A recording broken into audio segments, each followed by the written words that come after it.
take me, you lead me to a place where there is freedom. What is broken, you're restoring. What is hurting, you are healing. Jesus, my shepherd, I can trust in you forever.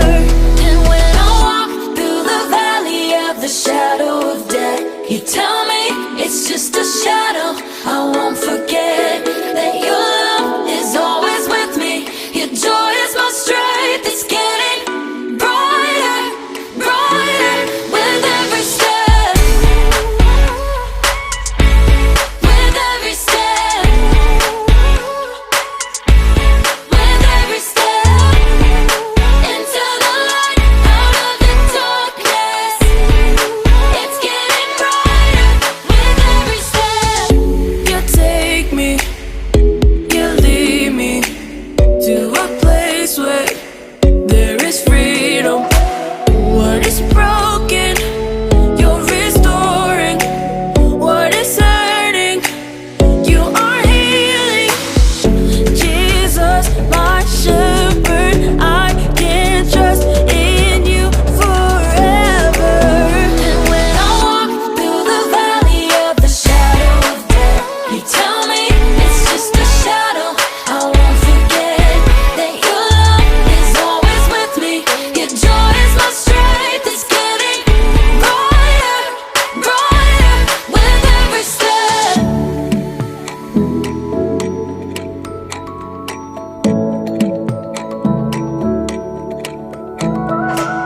Your love is all around me, and I'm not afraid.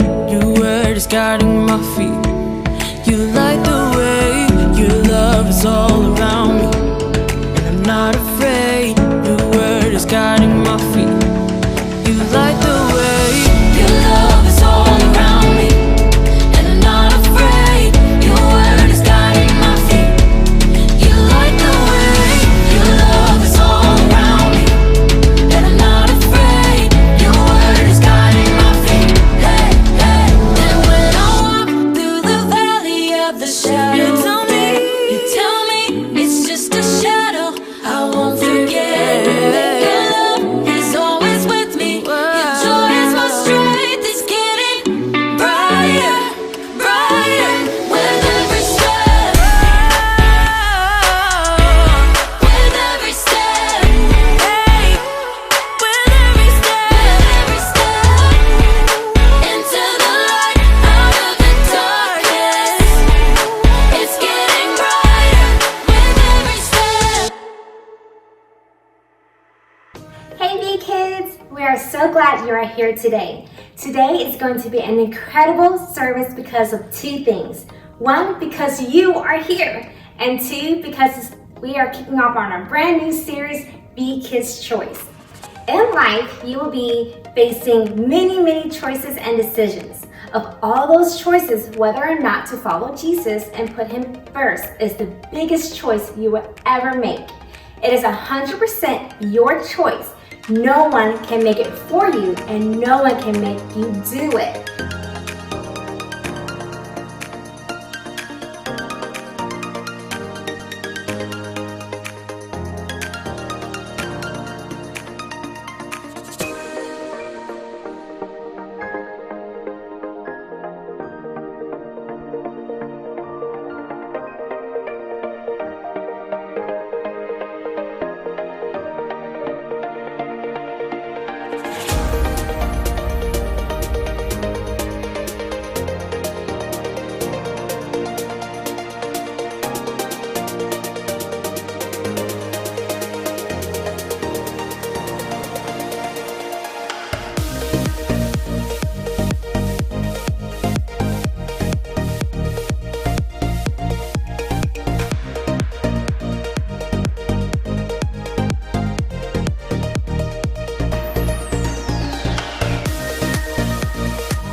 When we talk about choices, it makes me think of a guy named Daniel.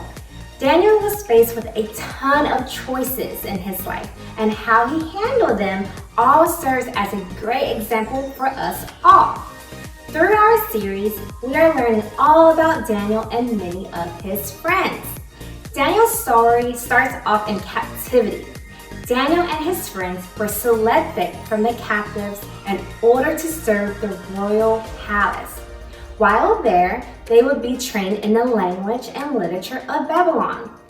They were also assigned a daily ration of food and wine from the king's kitchens. For 3 years, Daniel and his friends, along with the other captives, would be trained in the ways of their captors. They would learn their language, customs, and history. After those assigned 3 years, they would enter the royal service of the king. The king's official, who had become friends with Daniel, brought out the food and wine that they were supposed to eat. It smelled amazing and looked delicious. It was the king's delicious food brought straight from the royal kitchen. Only the very best. There was just one problem. The people of God lived under a certain set of rules. It was a way they were able to show obedience and honor to God. The rules were commands that came from God, which determined what they could and could not do. One of those rules involved the food they ate.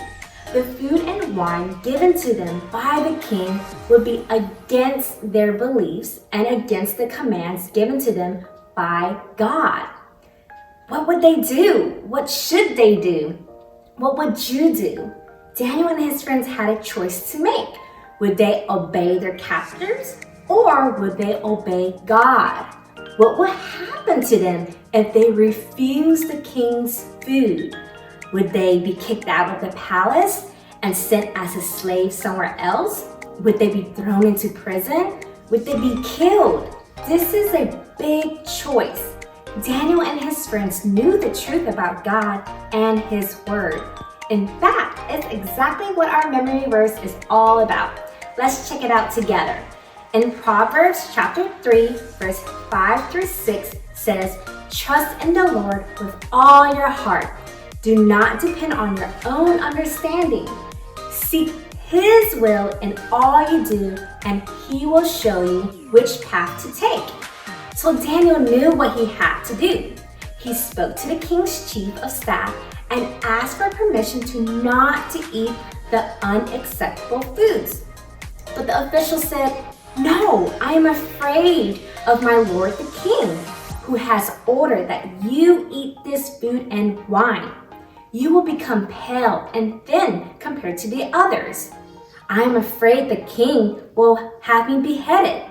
So Daniel got a little more clever and went to the attendants who had been appointed by the chief of staff to look after Daniel and his friends. "Please test us for 10 days on a diet of vegetables and water," Daniel said. "At the end of the 10 days, see how we look compared to the other young men who are eating the king's food. Then make your decision in light of what you see." Wait, what? Vegetables and water for 10 days? I wonder if the other guys teased them for their delicious food. Have you ever been eating lunch at school and the kid next to you has a lunch that is way better than yours? It looks better, smells better, tastes better. You will probably get a little jealous, right?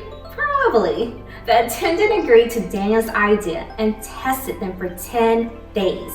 After the 10 days are over, the Bible tells us that Daniel and his friends looked healthier and better than all the young men who had been eating the king's food.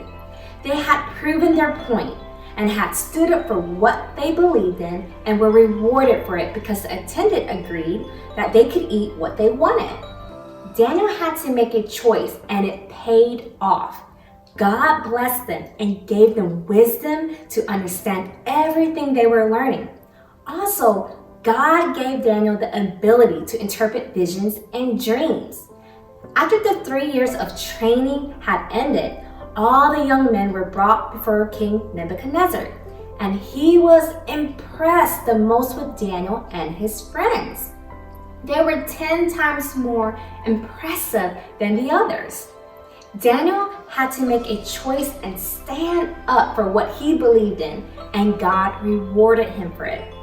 Daniel will be faced with many more choices in life, but he made a decision to let God guide him through life. That decision set him up for success every step of the way. Following Jesus is a choice. It's the best choice you would ever make. When you put Jesus first and follow after him, he will show you the way to go. He will guide you, direct you, comfort you, and empower you through the Holy Spirit. You will still face decisions and choices in life, but you are not alone. Trust in God and his wisdom to guide you. We hope you have an amazing week.